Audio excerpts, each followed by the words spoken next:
काम करो ऐसा कि एक पहचान बन जाए, हर कदम चलो ऐसा कि एक निशान बन जाए।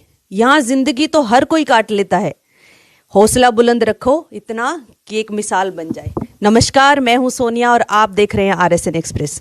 और आज हम लाइव जुड़े हैं हिसार के सेक्टर 13 में, जहां पर एक ऐसी मिसाल, एक ऐसे माँ और बेटा हमारे साथ है जिन्होंने एक ही दिन पर एक साथ एडवोकेट की डिग्री हासिल की। जी हाँ, हमारे साथ हैं मिसिस शक्ति पाल और मिस्टर तेजस्वी पाल, जिन्होंने एक ही दिन पे एक साथ एडवोकेट की डिग्री हासिल की। नमस्कार मैम। नमस्कार जी। RSN में आपका स्वागत है। बिल्कुल, धन्यवाद आपका, बहुत बहुत शुक्रिया। और RSN के लिए तो मैं कहूँगी कि वो समाज से उठा के हमारे जैसे जो व्यक्तित्व हैं उनका मोटिवेशन औरों लोगों तक पहुँचा रहे हैं, तो उसके लिए आभार है आपका बहुत बहुत। नमस्कार सर। नमस्कार। मैं इनका बहुत बड़ा वैसे फैन ही हूँ, मैं एक तरह से मैंने बहुत इनका पेज फॉलो कर रखा है। ये अच्छी तरह न्यूज़ प्रोवाइड करते हैं और मैं एज ए यूथ, मैं सब यूथ को कहूँगा कि न्यूज़ देखा करें। न्यूज़ बहुत ऐसी चीज़ है जो आपकी नॉलेज भी बढ़ाती है और आप सच्चाई भी दिखाती है। तो मैं कहूँगा RSN को थैंक यू ऐसी अच्छी न्यूज़ प्रोवाइड कराने के लिए। तो मैम, सबसे पहले बातचीत का सिलसिला आगे बढ़ाने से पहले मैं आपसे आपकी ज़िंदगी की कुछ खास उपलब्धियों के बारे में जानना चाहती हूँ, चाहे वो शादी से पहले की है या शादी के बाद की। तो हमारे चैनल के ज़रिए आप थोड़ा सा अपने बारे में शेयर कीजिए। जी, मेरा वैसे जो है बचपन से ही एम्बिशियस रही हूँ मैं, और मुझे ये था कि मुझे कुछ करके दिखाना है, वो एक जज्बा था अंदर, बन के दिखाना है। तो कॉलेज लाइफ में भी मैं बहुत अच्छे कल्चरल एक्टिविटीज़ में भी पार्टिसिपेट करती रही हूँ, और मैंने जो है स्पोर्ट्स में नेशनल लेवल तक हॉकी में खेला भी है, और उसमें मैं स्कूल कॉलेज की टीम में थी मैं, तो नेशनल लेवल तक हम लोग खेल के आए हैं। तो और जो है मैं आकाशवाणी रोहतक से भी एज ए चाइल्ड आर्टिस्ट भी वर्क करती रही। तो एक चीज़ अंदर था एक कि भी जज्बा तो था ही कि कुछ करना है जिंदगी में। मतलब अगर मैं कहूँ तो कि आप तो मल्टी टैलेंटेड हो। जी बिल्कुल, मैं डांसिंग में, सिंगिंग में और इन सब चीज़ों में मैं बहुत ज़्यादा पार्टिसिपेट करती रही। स्कूल लेवल में भी, मैं स्कूल लेवल तक तो मतलब सारे स्कॉलरशिप से ही मैं रही हूँ हमेशा। 5th 8th 10th सब जो है स्कॉलरशिप ही लिया है मैंने। तो मैम, कहाँ कल्चरल एक्टिविटीज़, कहाँ स्पोर्ट्स और कहाँ फिर वकालत, मतलब वहाँ से यहाँ तक कैसे पहुँच गए? हाँ, बस वही मल्टी टैलेंटेड ही कह सकते हैं, आप कह सकते हैं। मुझे यूँ लगता है कि जो है ना, हर चीज़ को सीखना चाहिए। हर ऐसा कोई फील्ड नहीं है कि जिसके बारे में आप जानना आपको यूँ लगे कि नहीं मुझे नहीं जाना, ऐसा नहीं है। अब आजकल मैं प्लांट्स को लेके भी बहुत रिसर्च कर रही हूँ और उसकी स्टडी भी कर रही हूँ। तो ऐसा कुछ नहीं है, वो सब अलग अलग फील्ड्स हैं, बट जानने के लिए हर फील्ड में बहुत कुछ है। तो सर, आपकी कोई ऐसी अचीवमेंट्स जो आप हमारे साथ शेयर करना चाहते हैं? मम्मी की तरह मैं भी मल्टी टैलेंटेड हूँ बचपन से ही मैंने काफ़ी ट्रॉफीज और स्कूल से ही, मतलब फैंसी ड्रेस हो, मतलब जैसे छोटे मोटे कंपटीशन होते थे, फैंसी ड्रेस हो, डांस कॉम्पिटिशन हो। 8th में इवन मैं DID में भी गया था, डांस इंडिया डांस में। और मैंने इंटर स्कूल कॉम्पिटिशन डांस में भी करा है। भंगड़ा में भी मैं मिस्टर फ्रेशर भी रहा हूँ अपने कॉलेज का। उसके बाद यूथ फेस्टिवल में भी गया हूँ एज ए फोटोग्राफी में। तो मतलब मेरा टैलेंट, इवन मैं स्विमर भी हूँ, बैडमिंटन प्लेयर भी हूँ, मैं साथ स्पोर्ट्स में भी हूँ मैं, इवन साथ साथ मम्मी की तरह।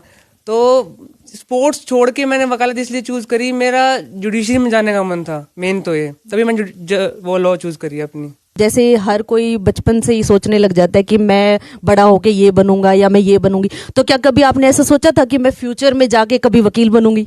हाँ बिल्कुल, क्योंकि मैं ना बचपन से ही मेरे डैडी के साथ मतलब कानून, उन्होंने मुझे पढ़ना सिखाया कि कैसे कानून की किताबों को या दस्तावेजों को कैसे पढ़ा जाता है। तो शायद वो क्लिक देर से हुआ, और कुछ मतलब घर के जैसे मेरी शादी भी थोड़ा जल्दी हो गई, तो उसके बाद गृहस्थी के कामों में, और सब आपको पता है महिलाओं के साथ क्या होता है, तो इसी वजह से बस फिर मैं अपनी स्टडी कंटिन्यू नहीं कर पाई। तो फिर बेटे ने ही उसके बाद कहा कि नहीं मम्मी आप पढ़ सकते हो, आप पढ़ो। तो मैम, जैसे कि आपने खुद ने कहा कि एक महिला के ऊपर घर, गृहस्थी, बच्चे, हस्बैंड और मतलब रिश्तेदारों के और बहुत सारी रिस्पॉन्सिबिलिटीज़ होती है, तो इतनी सारी रिस्पॉन्सिबिलिटीज़ होने के बाद भी आपने ये अचीवमेंट कैसे हासिल की? ये तो आप चाहिए मानिए कि भगवान की नियामत है, और मेरे को इतना अच्छा परिवार मिला कि सबने मुझे इतना सपोर्ट किया। मेरी mother in law, father in law, मेरे हस्बैंड, बच्चों ने, पहले भी मैंने स्टडी करनी शुरू करी थी, पीएचडी करने लग रही थी, तो उसके बाद फिर वो थोड़ा सा, जैसे बच्चे छोटे भी थे और मैं नहीं कंप्लीट कर पाई। फिर अब बच्चे भी बड़े हो गए तो तेजस ने ही बोला कि मम्मा आप, अब तो आपके ऊपर कोई इतना ज़्यादा नहीं है बर्डन, तो आप कर सकते हो। वैसे एक बात मैं ये कहना चाहती हूँ महिलाओं को कि घर के क्षेत्र में भी जैसे उनको थोड़ा स्ट्रगल करना पड़ता है और बाहर के क्षेत्र में, मैं लकी हूँ कि मुझे घर के क्षेत्र में इतना नहीं करना पड़ा, सबने कोऑपरेट किया बहुत अच्छे से, लेकिन बाहर फेस ज़रूर करना पड़ा। सर सेम यही सवाल मेरा आपसे भी रहेगा कि क्या आपने भी बचपन से ही ये आपके माइंड में एक होता है ना कि हम एक अपना टारगेट सेट करके चलते हैं कि बड़ा होके मुझे ये बनना है, तो क्या आपने भी कभी सोचा था कि मैं बड़ा होके वकील बनूंगा? नहीं, बचपन में बिल्कुल नहीं था मेरा। बचपन में तो किसी को समझ में नहीं होती कि क्या करना है, टू बी ऑनेस्ट। 10th में मेरा सपना था कि मैंने IAS ऑफिसर बनने का था। फिर 12th में आते हुए मेरे को लगा नहीं यार, लॉ करनी चाहिए। उस टाइम लॉ की बूम आई थी एक 5 ईयर पहले। तो फिर पापा ने कहा कि बेटा एक मेरे को देना, तेरी गाड़ी में बत्ती चाहिए, जज बन। तो मैं अपने पापा के वर्ड से मोटिवेट हुआ था कि जज, जुडिशरी करनी है। तो वो बहुत मोटिवेटिंग था पापा के थ्रू कि बेटा कुछ ऐसा कर कि दुनिया तेरा नाम सुने। उसके बाद जो मैंने अपनी पढ़ाई करी, फिर अब मैं जुडिशरी की तैयारी साथ साथ कर रहा हूँ। फिलहाल मैं LLM कर रहा हूँ चंडीगढ़ यूनिवर्सिटी से। ओके, तो मैम कभी ऐसा हुआ कि जब आपको कुछ नहीं समझ आ रहा हो तो आपके बेटे ने आपको समझाया हो, आपको सपोर्ट किया हो, या फिर आपको बहुत कम हुआ है, ये बहुत कम हुआ है वैसे। मतलब मम्मा ने आपको जरा सपोर्ट किया है। मैंने बहुत कम करा है वैसे सपोर्ट। मैं एम्बिशियस रही हूँ बचपन से ही और पढ़ने का भी बहुत शौक रहा है। आप मेरी मम्मा से मिलेंगे, वो अभी भी 85 ईयर्स की एज में भी अभी भी इतना पढ़ती हैं। बुक्स उनका रूटीन है पढ़ने का, और पहले उन्होंने आयुर्वेदा पे रिसर्च करी, अब एक्यूप्रेशर वगैरह पे कर रही हैं। तो वो एक जीन्स है कि भाई मतलब पढ़ना ही है। और ज्ञान इतना अथाह है इस दुनिया में, इतना ज़्यादा है कि आप जितना उसको जानो उतना ही कम है। बस ये बात तो है मैम कि सीखने की कोई उम्र नहीं होती। तो जिस तरह जब आप इस लाइन में गए, जब आपने सबको बताया कि मैं लॉ करने जा रही हूँ, तो कुछ तो ऐसे लोग भी होंगे, रिश्तेदार कुछ तो ऐसे भी होंगे जो ये कहते होंगे कि इस उम्र में जाके अब पढ़ाई लिखाई, और तो आपके साथ भी जरूर ऐसा कुछ हुआ होगा। बहुत बहुत ज़्यादा हुआ। घर के लोगों ने इतना सपोर्ट कर रखा था, अदरवाइज बाहर तो बहुत ज़्यादा ऐसे लोग मिले जिन्होंने ये कहा कि क्या ज़रूरत है अब पढ़ने की, अब यादाश्त भी इतनी नहीं होती है, ये नहीं, क्या करोगे, इतना बर्डन, तुम्हें कोई फाइनेंशियली कोई दिक्कत नहीं है क्या?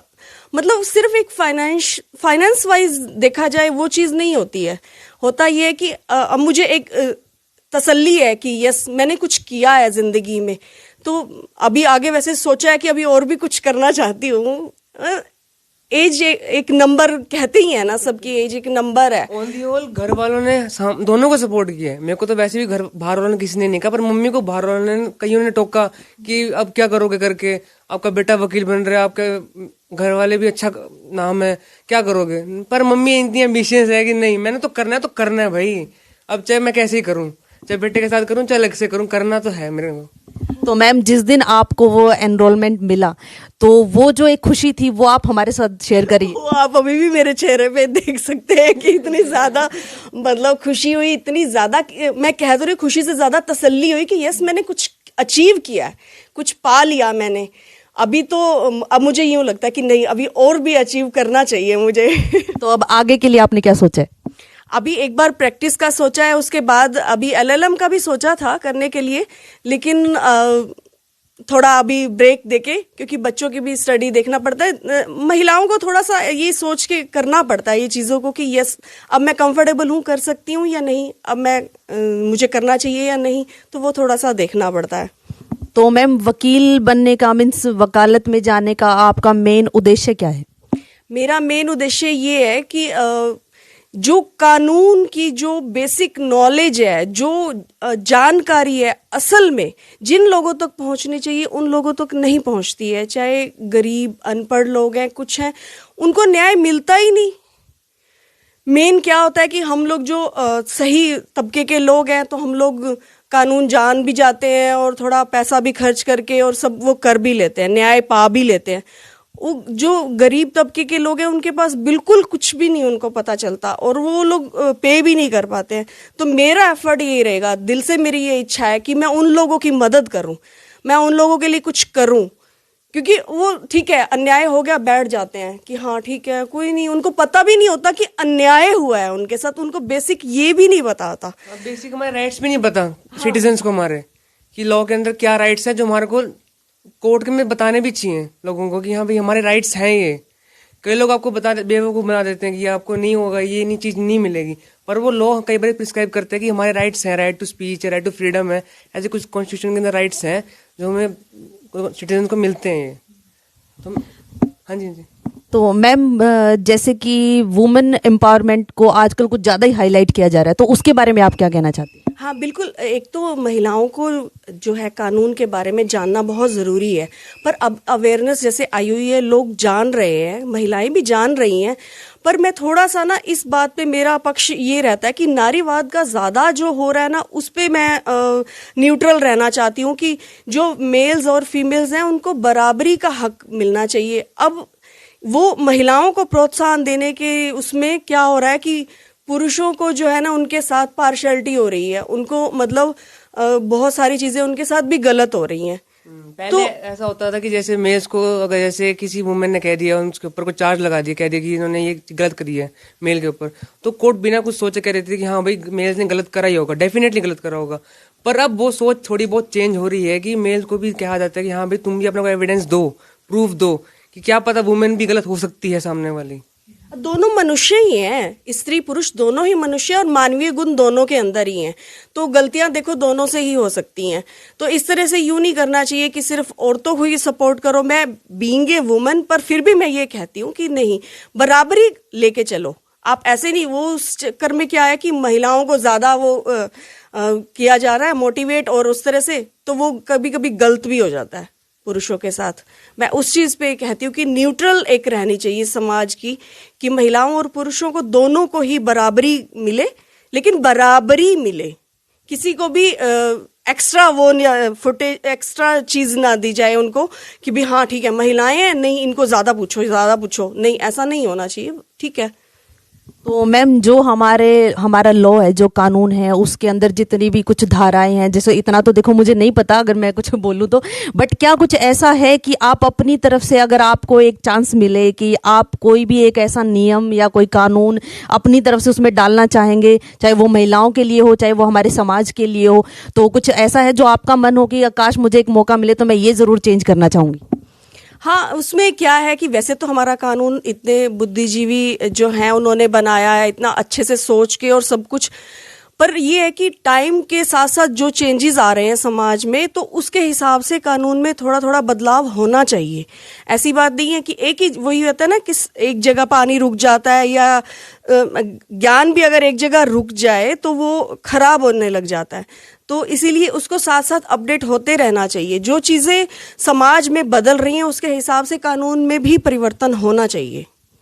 तो सर एज ए यूथ आप कुछ कहना चाहेंगे जो हमारे कानून के बारे में? नहीं, ऐसा तो कुछ नहीं कहना चाहूँगा मेरा भी तो फिलहाल। तो मैम एक लास्ट सवाल और, जैसे अभी आपने डिग्री तो हासिल कर ली है, तो अब आपका कार्यक्षेत्र क्या रहेगा? मीन्स आप यहाँ हिसार में ही रहना चाहते हैं या फिर चंडीगढ़ या फिर कहीं और बाहर जाके अपना आगे का काम करना चाहते हैं? अभी तो मैं यही हिसार में ही काम करना चाहती हूँ, डिस्ट्रिक्ट कोर्ट में ही यही काम करना चाहती हूँ। उसके बाद मैं ये देखूंगी कि मुझे मेरी ज़रूरत कहाँ पर है। वो चीज़ जो मेरा एक मोटिव है, जो एक ड्रीम है कि मुझे करना है कुछ उन गरीबों के लिए या अन्याय जिनके साथ हो रहा है उस चीज़ के लिए, तो फिर उसके हिसाब से अगर क्षेत्र चेंज करना पड़ा तो वो भी करूँगी। ओके मैम, आप हमारे चैनल के माध्यम से हमारी जनता को, हिसार की जनता को, महिलाओं को, जो हमारी मीन्स आपकी एज ग्रुप में है, जो यूं सोच लेते हैं कि बस अब जो हो गया, जितना मैंने पा लिया, जितनी जो अचीव कर लिया वो बस काफ़ी है, तो क्या उनको कुछ संदेश देना चाहेंगी? बिल्कुल, मैं ये बोलना चाहूँगी लेडीज़ को जो मेरे उम्र की हैं उनको, कि अगर आपके अंदर कुछ पाने का जज्बा है, इच्छा है, तो आप ज़रूर उस जज्बे को कायम रखें और उसके लिए मेहनत करते रहें। मैंने मतलब कितने प्रयास करे अपनी स्टडी को, अपने एम्बिशियस, अपने एम्स को पाने के लिए बहुत सारे मैंने प्रयास करे, तो उसके बाद अब ये जाके मेरा जो है सफलता मिली है मुझे। तो मतलब ये नहीं सोचना चाहिए कि एक प्रयास किया, ठीक है, नहीं हो रहा, पॉसिबल नहीं हो सकता, घर के नहीं मान रहे या बाहर के नहीं मान रहे, तो उस चीज़ को यूं नहीं करना चाहिए। आप प्रयास करते रहे। वो कहते हैं ना कि घिस घिस के जो है चंदन, जी जी जी बिल्कुल, तो ज़रूर करते रहना चाहिए। ये नहीं सोचना चाहिए कि आप इतनी एज के हो गए या कुछ हो गए, ऐसा बिल्कुल नहीं सोचना चाहिए। अगर आपके मन में इच्छा है, आपका सपना है, तो आपको वो ज़रूर उसके लिए कोशिश ज़रूर करनी चाहिए। और लगन जो होती है ना, तो फिर वो इंसान को आप अपना जो है मकसद जो है पाने में मदद करती है। तो सर आपकी तरफ से कोई संदेश, जैसे कि जो आपकी एज ग्रुप के जो भी जितने भी लड़के या लड़कियां होते हैं जो कई बार कानून का मिसयूज करते हैं, तो उनके लिए आप कुछ कहना चाहेंगे? पहले मैं तो एक बात कहना चाहूंगा कि हर घर में एक बेटा या बेटी जरूर होनी चाहिए ऐसी कि जो अपने पेरेंट्स को सपोर्ट करे और मोटिवेट करे, ताकि उनके पेरेंट्स भी कभी एक प्राउडली कह सके कि हाँ भाई हमने कभी कुछ अचीव किया है अपनी लाइफ में। हाँ, कानून की बात और ये है कि मेरे जैसे जो मेरे दोस्त हैं, मेरे कुछ भी मतलब जो हैं हमारी सर्कल वाले, तो हाँ कानून तोड़ते हैं, कह देते हैं किसी ने। आजकल पॉलिटिकल बैकग्राउंड बहुत चल पड़ा है कि हम भाई उस पार्टी के हैं, हम यूथ हैं, तो हमें आज़ादी है पूरी, डीएल नहीं है हमारे पास, कुछ भी नहीं होगा, तो हम जाने दो भाई, हमारे को जाने दो। पर ये गलत चीज़ है, हमारे को उसी चीज़ का नुकसान होएगा आगे जाके। तो मैं अपनी यूथ को कहना चाहूँगा कि ऐसा कभी नुकसान ना करें, जो भी है अपने डॉक्यूमेंट लीगली अपने पास रखें, ताकि अपने पेरेंट्स की भी एक वेल मेंटेन वो रहती है इज्जत कि हमें मेरे बेटे ने आज गलत काम नहीं किया, मेरी बेटी ने गलत काम नहीं किया सोसाइटी के अंदर। बिल्कुल। तो मैम क्या आप हमारी जनता को दिखाना चाहेंगे आपका जो भी एनरोल और डिग्री है? ये हमारा एनरोलमेंट है और ये हमने सेम डे ही अचीव करा। और इस साल का नंबर 1 जो एडवोकेसी का लाइसेंस है वो मुझे ही मिला है। Many congratulations. कोई बात नहीं सर, बट जो मिसाल आप दोनों ने हमारी जनता के लिए, हमारे हिसार के लिए की है, वो एक ही नंबर पर है। मैं एक बात और कहना चाहूँगी, थोड़ा सा मैं इसमें जोड़ना चाहूँगी कि मतलब अगर कोई भी इस एज में आके पढ़ने की शुरुआत करते हैं तो प्लीज़ जो बाकी लोग हैं ना वो भी उनको सपोर्ट करें, उनको मोटिवेट करें कि भी जिंदगी देखो, जब तक हम जिंदा हैं तब तक जिंदगी है। तो जिंदगी है तो उसके साथ हमारी जो ख्वाहिशें भी हैं, सपने भी हैं, तो उनको किसी को आप ये डिमोटिवेट नहीं करें कि नहीं आपको क्या ज़रूरत है या ऐसा कुछ है। बल्कि मेरे जो दोस्त मिले मुझे, वो सब इतनी अच्छी मिली, सब ने इतना मुझे हेल्प करी, उन्होंने कभी महसूस भी नहीं होने दिया कि हमारा एज डिफरेंस भी है इतना, तो वो चीज़ अच्छी लगी। मैं एक बात कहना चाहूँगा कि देखो कि कई बार ना बच्चे ना अपने शर्म खाते हैं अपने पेरेंट्स के साथ कॉलेज जाने में, बहुत बड़ी शर्म होती है कॉलेज जाना अपने पेरेंट्स के साथ। वो कई बार छोड़ने भी कहते हैं कि आप छोड़ने मत जाओ मुझे, मैं खुद चला जाऊँगा व्हीकल लेके। पर मुझे इतना प्राउड था, मैं अपनी मम्मी को साथ लेके जाता था, मुझे प्राउड फील होता था कि हाँ भाई मेरे साथ मेरा सपोर्ट चल रहा है। दोस्त चलो होते ही हैं सपोर्ट के साथ, पर एक मम्मी मेरे साथ चल रही है, मेरे को सपोर्ट था पूरा। मैं कभी शर्माया नहीं इस चीज़ को लेकर, मेरी मम्मी साथ चल रही है। पर मम्मी ने मेरे को फ्रीली कहा कि बेटा जो तूने करना है, जो कॉलेज एंजॉयमेंट करनी है, पढ़ना है, आराम से पढ़, एंजॉयमेंट कर। कभी मम्मी रोक टोक नहीं करी मेरे को चीज़ के लिए। फ्रेंड्स की तरह ही रहे। सही में। तो देखा आप सबने, बहुत बार सुनने में आया होगा कि एक भाई बहन ने, एक बहन ने, फ्रेंड्स ने एक साथ एक डिग्री हासिल की, लेकिन एक माँ और बेटे ने एक साथ डिग्री हासिल की, ये तो वाकई में बहुत बड़ी मिसाल है। तो अभी हमारे साथ जुड़े हुए थे एडवोकेट मिसेस शक्तिपाल और एडवोकेट मिस्टर तेजस्वी पाल, और इनसे हमने जाना इनका जो ये एडवोकेसी का जो सफ़र था उसके बारे में, क्या क्या इनको कैसे इन्होंने एक दूसरे को हेल्प की, कैसे इन दोनों ने एक दूसरे को सपोर्ट किया। भाई देखो, इस चीज़ में तो कोई दो राय नहीं है, जब तक कि फैमिली का सपोर्ट नहीं होगा तब तक आप कुछ भी अचीव नहीं कर सकते। और ये इससे बड़ा सबूत मैं शायद ही आप लोगों को इससे ज़्यादा कुछ और कह सकूं। तो इस वीडियो को ज़्यादा से ज़्यादा लाइक और शेयर कीजिए, और अगर कुछ भी आप इनके बारे में या इस फील्ड के बारे में, इस लाइन के बारे में कुछ जानना चाहते हैं तो आप हमारे कमेंट बॉक्स में हमें कमेंट करके ज़रूर पूछ सकते हैं। और RSN को सब्सक्राइब करना मत भूलिए। और अब लेती हूँ इजाज़त, जल्द ही किसी और खास खबर के साथ मैं आप सबके बीच हाजिर होंगी। तब तक के लिए नमस्कार।